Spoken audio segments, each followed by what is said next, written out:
तो नमस्कार दोस्तों, आज की इस वीडियो में आपका स्वागत है। तो दोस्तों, आज की इस वीडियो में हम बात करने वाले हैं हम अपने स्मार्टफोन को हैक होने से कैसे बचा सकते हैं।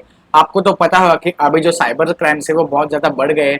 हैकर जो है वो किसी भी तरीके से हमारा डेटा है वो हैक करने के लिए बैठे हुए रहते हैं। किसी भी तरीके से उन्हें डेटा जो है वो हैक करना रहता है और उसे गलत तरीके से यूज करके वो पैसा कमा लेते हैं। लेकिन आज की इस वीडियो में मैं कुछ ऐसे टिप्स आपको बताने वाला हूँ जिसे यूज आप अगर करते हो तो आप अपने फ़ोन को हैक होने से बचा सकते हो। तो प्लीज़ इस वीडियो को एंड तक जरूर देखना, बहुत ही इंपॉर्टेंट वीडियो है, आपके रेगुलर लाइफ में यूज़ होगी। हम बहुत से ऐसी गलतियां करते हैं जिससे हमारा जो डेटा है वो किसी थर्ड पार्टी की ओर चला जाता है, या फिर हमारा जो डेटा है वो हैक हो जाता है, किसी और के पास हमारा डेटा ऑटोमेटिकली चला जाता है। तो आज की इस वीडियो में मैं कुछ ऐसे टिप्स बताऊंगा जिन्हें आप यूज़ करते हो तो आप अपने फ़ोन को हैक होने से बचा सकते हो। तो चलिए दोस्तों, बिना देर के इस वीडियो को शुरू करते हैं। तो नमस्कार दोस्तों, मेरा नाम है प्रशांत, आप देख रहे हो द सीक्रेट ऑफ गैजेट। दोस्तों, सबसे पहला वाला पॉइंट है टाइम टू टाइम अपने मोबाइल को अपडेट करते रहना। दोस्तों, मोबाइल को अपडेट करने के बाद हमारे फ़ोन में जो भी बग्स वगैरह रहते हैं उसे फिक्स कर दिया जाता है। तो हम फ़ोन को कैसे अपडेट कर सकते हैं? अगर आप अपने फ़ोन में के सेटिंग्स में जाओगे, वहाँ पर एक आपको अबाउट सेक्शन में आपको फ़ोन अपडेट करने के लिए ऑप्शन मिल जाते हैं। वहाँ से आप अपने फ़ोन को अपडेट कर सकते हो। फ़ोन को अपडेट तभी कर सकते हो जब भी आपका स्मार्टफोन की जो भी कंपनी का फ़ोन आप यूज़ करते हैं वो कंपनी आपको अपडेट के लिए एक नोटिफिकेशन भेज देती है। जब भी कंपनी अपने सॉफ्टवेयर में कुछ बग्स फिक्स करते हैं या फिर कुछ नए फीचर को लॉन्च करना चाहते हैं तो वो अपडेट के थ्रू हमें अपने फ़ोन पर दे देती है। तो जब भी अपने फ़ोन पर अपडेट आ जाता है तो हमें अपने फ़ोन को अपडेट कर लेना चाहिए, क्योंकि उस सॉफ्टवेयर में हमारे फ़ोन के जो सॉफ्टवेयर में कुछ बग्स वगैरह रहते हैं उसे फिक्स किया जाता है और नए फीचर्स हमें उस अपडेट के थ्रू जो है वो दिए जाते हैं। तो इसके लिए हमें अपना फ़ोन जो है वो टाइम टू टाइम अपडेट कर लेना चाहिए। जब भी हमारे फ़ोन पर नोटिफिकेशन आ जाता है अपडेट करने के लिए, तभी हमें उसे अपडेट कर देना चाहिए। दोस्तों, इस तरीके से भी हम अपने फ़ोन को हैक होने से भी बचा सकते हैं। दोस्तों, अब बात करते हैं पॉइंट नंबर 2 पर। जब भी आप अपने कोई फ़ोन में एक ऐप इंस्टॉल कर रहे हो, अगर आपको ऐप पता है, अगर आप उस ऐप को यूज़ करते हो, तो आपको पता होगा कि वो ऐप्स हमारे हमसे परमिशंस मांगती रहती है, माइक्रोफ़ोन की, कैमरा की, हमारे स्टोरेज की। अगर आपको ऐसा लगता है कि ये ऐप को हमारे स्टोरेज की कोई ज़रूरत नहीं है, तो आप उस ऐप को वो परमिशन ना दें, या उससे अच्छा आप उस ऐप को अपने फ़ोन में ही डाउनलोड ना करें। अगर आपको उसी ऐप की ज़रूरत नहीं है और अनइंस्टॉल अपने आपके मोबाइल में अगर वो ऐप इंस्टॉल हो गई है, तो आप उस ऐप को अनइंस्टॉल कर देना चाहिए जल्दी से जल्दी। और अगर आपको ऐसा भी लगता है कि हमारे पास आप जो भी कोई ऐप यूज़ कर रहे हो और आपको लग रहा होगा कि ये ऐप हमें अपनी लोकेशन मांग रही है, हमारे डेटा स्टोरेज का परमिशंस मांग रही है, माइक्रोफोन, कैमरा, इन सब का परमिशंस मांग रही है और आपको वो नहीं देना है, तो आप उस ऐप को अनइंस्टॉल कर सकते हो। इससे भी आपका जो डेटा है वो हैक होने से काफ़ी ज़्यादा हद तक बच सकता है। अगर आप एक बार उस ऐप को परमिशंस दे देते हो कि हाँ, हमारे अभी माइक्रोफोन या फिर डेटा स्टोरेज का अगर आप उसे परमिशन दे सकते हो, तो आपसे आपसे परमिशन लिए बिना सामने वाला जो ऐप जो भी ओनर है वो आपके फ़ोन को इजीली हैक कर सकता है या फिर आपके स्टोरेज को इजीली यूज कर सकता है आपके परमिशन के बिना। तो इस तरीके से भी आप हैक हो सकते हो। तो इससे अच्छा है, अगर अननोन ऐप हो, आप में आपको उस ऐप के बारे में कुछ पता नहीं है, तो उस ऐप को आप अपने फ़ोन में इंस्टॉल मत कीजिए, आप उसे अनइंस्टॉल कर देना। अगर आपने गलती से इंस्टॉल कर दिया हो तो उसे अनइंस्टॉल कर देना या फिर उस ऐप को यूज़ ही मत करना।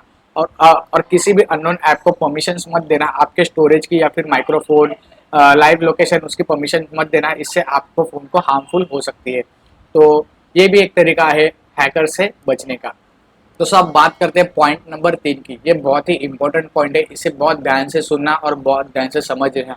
इस बारे में हम बात करने वाले हैं, ये है, अब आप जहाँ पर भी पब्लिक वाईफाई यूज़ कर रहे हो या फिर होटल में हो या फिर कहीं पर भी स्टेशन पर वाईफाई यूज़ कर रहे हो, तो मेक श्योर कि आप उस वाईफाई पर कहीं भी अपना ही ट्रांजेक्शन मत करना, कोई भी ट्रांजेक्शन मत करना गूगल पे से या फिर किसी भी ऐप के थ्रू आप ऑनलाइन ट्रांजेक्शन मत करना, क्योंकि बैक एंड में जो भी काम होता है उसके बारे में हमें पता नहीं होता है। आप अगर फ्री वाईफाई यूज़ कर रहे हो स्टेशन, होटल या फिर कहीं पर भी पब्लिक वाईफाई अगर यूज़ करते हो, तो आप मेक श्योर कि आप अपने फ़ोन में किसी भी ट्रांजेक्शन को मत करना, क्योंकि जब भी वो बीच में जो गैप होता है उस बीच के गैप में जो कुछ भी बैक एंड में होते रहता है हमें पता नहीं होता है। जब भी आप अपने फ़ोन से किसी सर्वर पर रिक्वेस्ट भेज देते हो तो बीच में आपका जो डेटा है वो हैक हो सकता है। आपको पता नहीं होता कि बीच में कौन बैठा है।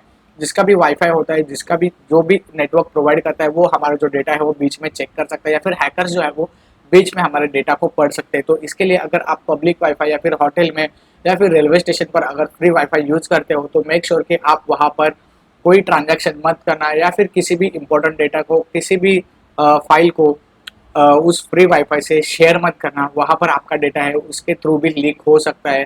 तो ये बात भी आप ध्यान में रखना, इस तरीके से भी आप अपने फ़ोन को हैक होने से काफ़ी हद तक बचा सकते हो। अब आते हैं पॉइंट नंबर 4। दोस्तों कभी भी आपको अगर इंटरनेशनल कॉल आ जाता है, यानी कि आपको वो नंबर पता नहीं है, लेकिन हमारे इंडिया का जो नंबर होता है +91 करके आगे आपको नंबर दिखाई देगा। अगर +91 करके नंबर आता है तो आप वो इंडिया का नंबर होता है, आप ये जान सकते हो। लेकिन अगर कोई और नंबर आता है आगे 1 या फिर कोई भी आगे नंबर आता है, तो ये समझ लेना कि वो इंटरनेशनल कॉल है और आप उसे रिसीव मत कर देना। क्योंकि अभी हाल ही में कुछ मैंने एक न्यूज़ पढ़ी थी कि सिर्फ मिस कॉल से भी हमारा फ़ोन जो है वो हैक हो सकता है। लेकिन अगर आपको कोई इंटरनेशनल कॉल आता है तो उसे रिसीव मत कीजिएगा, उसे डायरेक्टली कट कर दीजिएगा या फिर उसे बजने दीजिएगा, वो ऑटोमेटिकली कट हो जाएगा। तो इंटरनेशनल कॉल से भी बच के रहेगा, उससे भी आपका जो फ़ोन है वो ईजिली हैक हो सकता है। ऐसे भी बहुत सारे केसेस हुए हैं, तो उन केसेस में भी आपका जो फ़ोन है वो हैक हो सकता है। तो मेक श्योर कि इंटरनेशनल अगर कॉल आपको आता है तो आप उसे रिसीव ना कीजिएगा, उसे डायरेक्टली कट कर दीजिएगा या फिर ऐसे ही बजते रहने दीजिएगा और उसके रिपोर्ट करके आप ब्लॉक भी कर देना। तो इससे भी आप हैक होने से बच सकते हो। अब बात करते हैं पॉइंट नंबर 5 पे। दोस्तों जब भी आपने बहुत सारे लिंक अपने व्हाट्सएप या फिर किसी भी मैसेंजर के थ्रू आपके मोबाइल तक आई होगी रहेगी कि आप इस लिंक को शेयर करो, आपको ये मिलेगा वो मिलेगा। आपने बहुत सारे टाटा के न्यूज़ देख मतलब फेक जो लिंक्स आते हैं, तो वहाँ पर आपको लिखा हुआ रहता है कि आपको ये लिंक से आपको ये वाला प्राइस मिलेगा, वो प्राइस मिलेगा। तो ये सारा का सारा जो होता है वो फेक होता है। आपको डेटा को यूज करने के लिए वो ऐसे लिंक्स बनाते हैं, जो हैकर्स रहते हैं वो ऐसे लिंक्स बनाकर भेज देते हैं, उसे वायरल कर देते हैं। वो बहुत ही डुप्लीकेट यूआरएल्स बनाते हैं, लाइक अभी फ्लिपकार्ट, अमेजॉन, उनके जैसी same to same app links जो है वो बनाकर शेयर करते हैं व्हाट्सएप के थ्रू, मैसेंजर के थ्रू। यानी कि उस लिंक में होता क्या है, सिर्फ कोई फॉर्म रहता है, आपको आप लिंक पर अगर क्लिक करोगे तो आपको बोलेंगे कि आपने ये फ़ोन जो है वो प्राइस में जीत लिया है, आईफोन 12 प्रो या फिर कोई भी मोबाइल, नया लेटेस्ट मोबाइल हो या फिर कुछ भी कार या फिर कोई भी आपने जीत लिया है। अब अगर आप इसे रिडीम करना चाहते हो तो आपको ये मैसेज 10 लोगों को भेजना पड़ेगा, व्हाट्सएप ग्रुप में शेयर करना पड़ेगा या फिर मैसेंजर के थ्रू किसी को शेयर करना पड़ेगा, तभी आपको जो ये प्राइस है जो रिडीम होगा। तो हम क्या करते हैं, उस मैसेज पर जो अपनी डिटेल जो है वो भर देते हैं, लिंक शेयर कर देते हैं, डिटेल्स भर देते हैं। उसमें हमें अपना नाम भरना पड़ता है, एड्रेस वगैरह बहुत कुछ हमें वहाँ पर डिटेल जो है वो अपनी भरनी पड़ती है। उसके बाद हमें कुछ मिलता तो उसमें नहीं है, लेकिन अगर आप ऐसा करते हो, आप अपना डेटा उसमें भर देते हो, तो आप हैक हो सकते हो। तो मेक श्योर अगर आपके पास व्हाट्सएप के थ्रू या फिर मैसेंजर के थ्रू या फिर फेसबुक, किसी भी मैसेंजर के थ्रू अगर आपके पास कोई भी लिंक आते हैं तो उसे क्लिक ना करें, अपना डेटा किसी वेबसाइट पर ना भरे, किसी भी लिंक पर अपना डेटा मत भरे और उस लिंक को कहीं पर फॉरवर्ड भी ना करें। उस लिंक का आप रिपोर्ट भी कर सकते हो, व्हाट्सएप में आपको रिपोर्ट करने का भी ऑप्शन मिल जाता है, तो उस लिंक को रिपोर्ट कर दिया करो या फिर उस लिंक को डिलीट ही कर दो।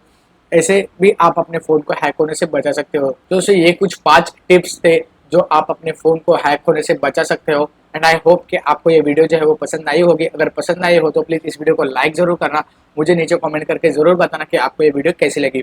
और दोस्तों आप अगर हमारे चैनल पर नए हो तो चैनल को सब्सक्राइब करना मत भूलना, साथ ही साथ साइड में जो बेल आइकन है उसे भी दबाकर ऑल पर क्लिक करना, क्योंकि मैं हर रोज़ ऐसे ही नए इन्फॉर्मेटिव वीडियोस लाते रहता हूँ। तो चलिए दोस्तों, आज की इस वीडियो में बस इतना ही, मिलते हैं अगले वीडियो में, तब तक के लिए thank you, stay safe and healthy.